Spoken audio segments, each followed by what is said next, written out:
Happy Thanksgiving to all. Food insecurity cuts across all backgrounds. African American, Latino, white, Asian, everybody. We're all human. One race, the human race.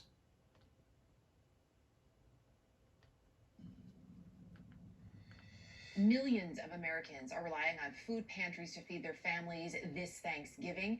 The economic strain from the coronavirus pandemic has led many to face food insecurity for the first time in their lives. CNN's Vanessa Yurkevich has more.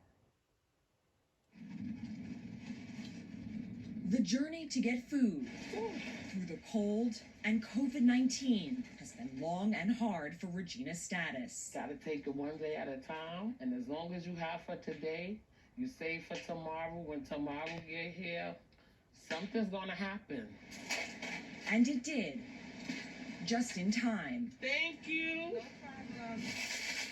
Days before Thanksgiving, Agatha House Foundation, a local food pantry in the Bronx, New York, made a special Thanksgiving delivery filled with everything she needs for her and her two teenage daughters. It's just a relief that I don't have to purchase all of that. Over 50 million Americans like Regina won't have enough to eat in 2020, in part because of the pandemic. Feeding America, the largest hunger relief group in the U.S., projects that 8 billion meals will be needed in the next year to feed food insecure Americans. About 40% of the people who right now are turning to food banks for help around the country are people who never before relied upon the charitable food system. Onions. Regina is out of a job. Her car was totaled months ago, and she's not receiving unemployment.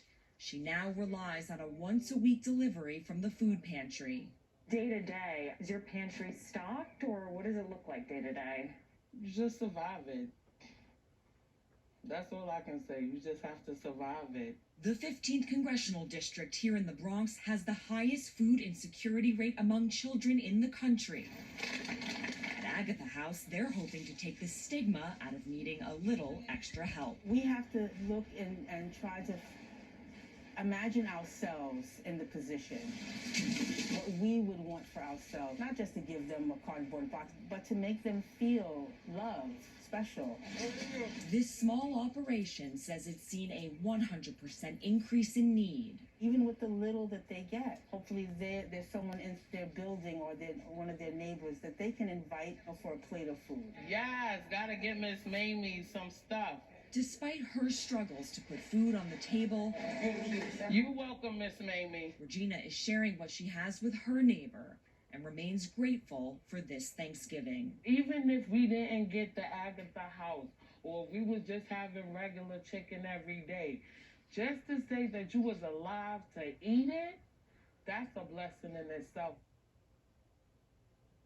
Now, one of the ways that these food banks have been able to meet this increased demand is actually through the kindness of other Americans, through donations. But there's a concern that as this holiday season passes, Americans will begin to forget that this need is there. And Erica, volunteers have been so key to putting on these massive food distributions. There's also a concern that as these COVID cases continue to spike across the country, volunteers will be scared to turn out in a time when they're needed most.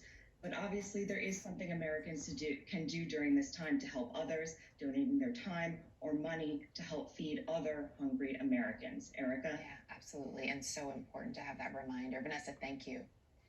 Joining me now is Kyle Wade. He's the president and CEO of the Atlanta Community Food Bank. Kyle, good to have you with us today. I want to pick up on what Vanessa left off with there, right? We are seeing such an increase in need.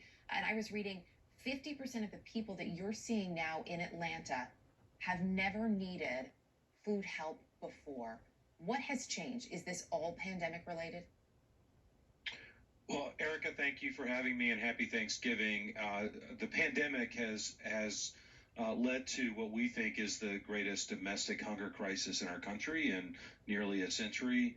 It has clearly disrupted the lives and finances for so many of our neighbors. And we're seeing people who used to be the volunteers handing out food at food distributions are now the people in line for that same assistance. we know that there are at least 30% more people in our community who are facing food insecurity. And as a food bank, we're doing everything we can to feed more people. We've grown our distribution by 70% compared to what we were doing prior to the pandemic. And we know that we're going to have to continue doing that because we are by no means out of the woods yet. How do you sustain that need? How do you continue to meet that need? Well, that's a great question. We've been very generously supported by the community. We've received tremendous food supply support from our food donor partners and from federal stimulus resources. To sustain it, we're going to continue to need financial support from the community. And we're going to need Congress and the federal government to take action to authorize additional stimulus funding. That's really important, that we get more stimulus resources to families and businesses and food banks so that we can keep our community solid until this crisis really abates. You know, in terms of Congress getting that message, Vanessa has been doing such wonderful reporting for us over the last several weeks, just talking about this need and the growing need. And we are seeing the pictures every day, and we are hearing from people in those lines. We're hearing from people like you who are running the food distribution, and yet we're getting silence out of Washington. I mean, are you confident that you're actually going to get some help? And if so, when do you see that coming? Well, we expect that there will be additional action taken. We're not sure when that will happen, or how quickly it will happen, or at what scale. I think, hunger is not a partisan issue. It is a community and a country issue, and we need that support, not just food banks, but families and businesses, in order to keep our economy on a stable footing, in order to keep our families in a position where they can emerge from this crisis in a better place. We need Congress to take action. So we're certainly having conversations with our delegation in Georgia. We encourage your viewers to have that same conversation because together, if we provide the resources we need right now, we can really blunt this crisis and emerge stronger than we were before.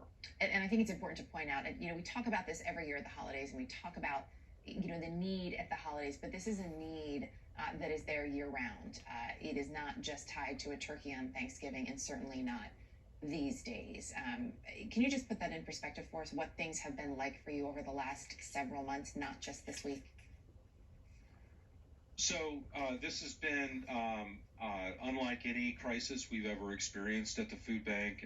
We, as I said, have grown our food distribution by 70%. We, in the month of October, distributed 12 million pounds of food in a single month, significantly more than we've ever distributed.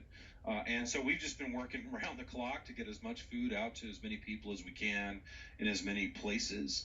And what's most important to know is that this crisis is far from over. We're going to see elevated levels of demand for many months yet to come.